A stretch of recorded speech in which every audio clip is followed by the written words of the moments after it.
जब राम की सौगंध खाकर राम से ही लड़ने चले श्री हनुमान। सुने इस रोचक कहानी को।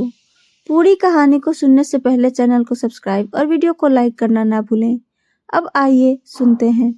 मर्यादा पुरुषोत्तम भगवान श्री राम के परम भक्त श्री हनुमान जी के बारे में तो सभी जानते हैं।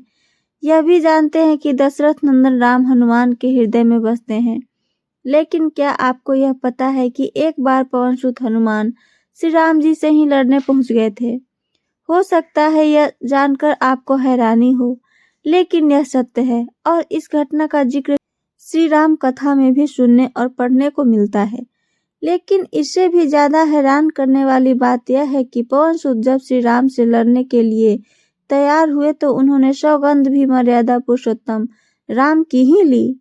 आइए जानते हैं ऐसा क्या हुआ था कि श्री राम के परम भक्त हनुमान को उनसे युद्ध करना पड़ा। कथा मिलती है कि एक बार सुमेरु पर्वत पर सभी संतों की सभा का आयोजन हुआ। कैवर्त देश के राज सुकंत भी उसी सभा में सभी संतों का आशीर्वाद लेने जा रहे थे। रास्ते में उन्हें देवर्षि नारद मिले।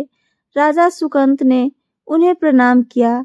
इस पर श्री नारद जी ने उन्हें आशीर्वाद देकर यात्रा का प्रयोजन पूछा। राजा सुकंत ने उन्हें संत सभा के आयोजन की बात बताई। इस पर नारद मुनि ने कहा, अच्छा है, संतों की सभा में जरूर जाना चाहिए। ऐसा कहकर सुकंत को जाने का आदेश दिया। हैरानी में पड़ जाएंगे रावण के जीवन से जुड़े इन रहस्यों को जानकर। सुकंत जैसे ही सभा में जाने के लिए प्रस्थान करने लगे, तैसे ही नारद जी ने उन्हें आवाज दी। इसके बाद कहा कि जिस सभा में जा रहे हो उसमें सभी को प्रणाम करना, लेकिन ऋषि विश्वामित्र का अभिवादन बिल्कुल भी मत करना। इस पर सुकंत ने पूछा कि यह तो उचित नहीं है। तब श्री नारद जी ने कहा कि तुम भी राजा हो, वह भी पहले राजा ही थे, अब संत हो गए हैं, मत करना प्रणाम। राजा सुकंत ने किया भी ठीक वैसा ही। सभा के समाप्त होते ही विश्वामित्र जी श्री राम से मिलने पहुंचे। वहां पहुंचकर उन्होंने बताया कि उनका अपमान हुआ है। वह इसे भूल भी जाते, लेकिन यह तो संत परंपरा का अपमान है। राम जी ने पूछा, गुरु जी क्या हुआ? तब विश्वामित्र जी ने कहा कि मेरा अपमान हुआ है। राम जी ने पूछा, किसने किया है? तब विश्वामित्र जी ने बताया कि जानकर क्या करोगे? इस पर श्री राम जी ने कहा कि गुरु जी, आपके चरणों की सौगंध लेकर प्रतिज्ञा करता हूँ, जो सिर आपके चरणों में नहीं झुका है उसे काट दिया जाएगा। कल सुबह मैं उसका वध करूंगा। श्री राम की इस सौगंध का जैसे ही राजा सुकंत को पता चला, वह नारद मुनि को ढूंढने लगे। काफी देर तक वह परेशान रहे, लेकिन नारद मुनि उन्हें मिले ही नहीं। व्याकुल होकर जब वह रोने लगे, तब नारद जी प्रकट हुए। सुकंत ने हाथ जोड़कर उन्हें सारी बात का सुनाई, साथ ही प्राणदान की विनती की। इस पर नारद जी ने उन्हें माता अंजनी की शरण में जाने की सलाह दी। यह भी कहा कि अगर उन्होंने तुम्हें बचाने का वचन दे दिया तो तुम जरूर बच जाओगे, लेकिन यह भी कहा कि वह किसी को यह नहीं बताएंगे कि नारद जी ने उन्हें यह सलाह दी है। राजा सुकंत के रोने की आवाज सुनकर माता अंजनी बाहर पहुंची। तब उन्होंने कहा कि माता, मुझे बचा लें, अन्यथा विश्वामित्र जी मुझे मार डालेंगे। इस पर माता अंजनी ने सुकंत को उसके प्राण बचाने का वचन दिया। उन्होंने कहा कि तुम शरण में हो, तुम्हें कोई नहीं मार सकता। इसके बाद राजा सुकंत को विश्राम करने के लिए कहा। शाम ढले जब हनुमान जी माता अंजनी के पास पहुंचे तो उन्होंने सारी बात बताई, लेकिन सुकंत को बुलाने से पहले पवनसुत से सौगंध लेने को कहा। तब श्री हनुमान जी ने कहा कि वह श्री राम के चरणों की सौगंध लेते हैं कि वह सुकंत के प्राणों की रक्षा करेंगे। तब माता अंजनी ने राजा को बुलाया। हनुमान जी ने पूछा, कौन तुम्हें मारना चाहता है? तब सुकंत ने बताया कि श्री राम उन्हें मार डालेंगे। इतना सुनते ही माता अंजनी हैरान रह गई। उन्होंने कहा कि तुमने तो विश्वामित्र जी का नाम लिया था, तब राजा ने कहा कि नहीं, वह तो मरवा डालना चाहते हैं, लेकिन मारेंगे तो राम ही। हनुमान जी ने राजा सुकंद को उनकी राजधानी में छोड़ा और श्री राम के दरबार में पहुंचे। वहां पहुंचकर उन्होंने राम जी से पूछा कि वह कहाँ जा रहे हैं। तब मर्यादा पुरुषोत्तम ने बताया कि वह राजा सुकंद का वध करने जा रहे हैं। तब हनुमान जी ने कहा, प्रभु उसे मत मारिए। राम जी ने कहा कि वह तो अपने गुरु की सौगंध ले चुके हैं, अब पीछे नहीं हट सकते। हनुमान जी ने कहा, प्रभु मैंने उनके प्राणों की रक्षा के लिए इष्ट देव यानी कि आपकी सौगंध ली है।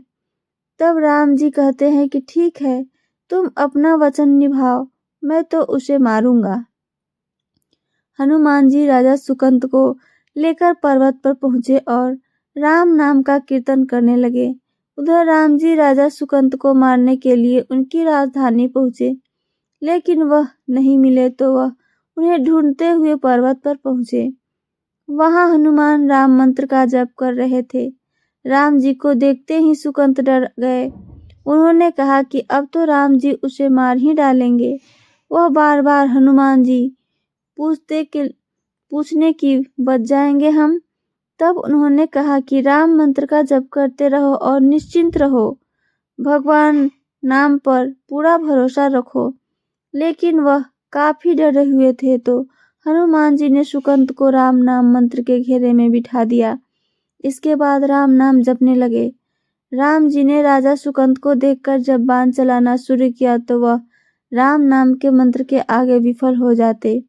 राम जी तो हताश रह गए कि क्या करें। यह दृश्य देखकर श्री लक्ष्मण जी को लगा कि हनुमान जी भगवान राम को परेशान कर रहे हैं, तो उन्होंने स्वयं ही हनुमान जी पर बाण चला दिया। लेकिन यह क्या, उस बाण से पवनसुत के बजाय श्री राम मूर्छित हो गए। यह देखते ही लक्ष्मण जी दौड़ पड़े और देखते हैं कि बाण तो हनुमान जी पर चलाया था, लेकिन मूर्छित राम जी कैसे हो गए। तब उन्होंने देखा कि पवनसुत के हृदय में तो श्री राम बसते हैं। राम जी जैसे ही होश में आए वह हनुमान जी की ओर दौड़े। उन्होंने देखा कि उनकी छाती से रक्त बह रहा है। वह हनुमान जी का दर्द देख नहीं पा रहे थे। वह बार बार उनकी छाती पर हाथ रखते और आंखें बंद कर लेते। पवनसुत को होश आया तो उन्होंने देखा कि राम जी आंखें बंद करके हनुमान जी के छाती पर बार बार हाथ रखते हैं, फिर हनुमान जी के सिर पर हाथ फेरते हैं।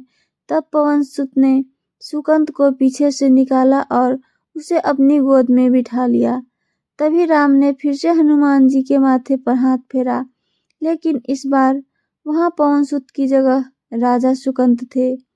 राम जी मुस्कुराए और हनुमान जी बोल उठे कि नाथ, अब तो आपने इनके सिर पर हाथ रख दिया है, अब तो सब कुछ आपके हाथ में है, इसकी मृत्यु भी और जीवन भी। आप ही सुकंद के जीवन की रक्षा करें।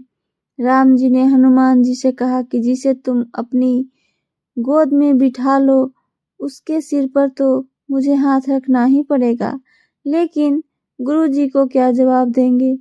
तभी हनुमान जी को विश्वामित्र जी सामने से आते दिखाई पड़े।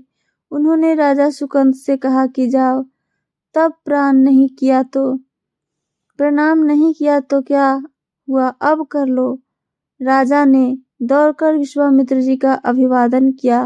वह भी प्रसन्न हो गए और बोले, राम इसे क्षमा कर दो। मैंने इसे क्षमा कर दिया, क्योंकि संत का काम मिटाना नहीं बल्कि सुधारना होता है। यह भी सुधर गया है। उन्होंने सुकंद से पूछा कि संत का सम्मान न करने की सलाह तुम्हें किस कुसंगत में मिली। राजा सुकंद विश्वामित्र जी से कुछ कहते कि इससे पहले नारद मुनि प्रकट हो गए। उन्होंने सारी घटना कह सुनाई। तब विश्वामित्र जी ने पूछा कि नारद, तुमने ऐसी सलाह क्यों दी। तब नारद जी ने कहा कि अक्सर ही लोग मुझसे पूछते थे कि राम बड़े या राम का नाम बड़ा, तो मैंने सोचा कि क्यों न कोई लीला हो जाए कि लोग अपने आप ही समझ लें कि भगवान से अधिक भगवान के नाम की महिमा है। तो ये थी मेरी आज की कहानी। मेरी कहानी आप सबको पसंद आई हो तो चैनल को सब्सक्राइब और वीडियो को लाइक करना ना भूलें। साथ साथ अपना कमेंट करके जरूर बताएं।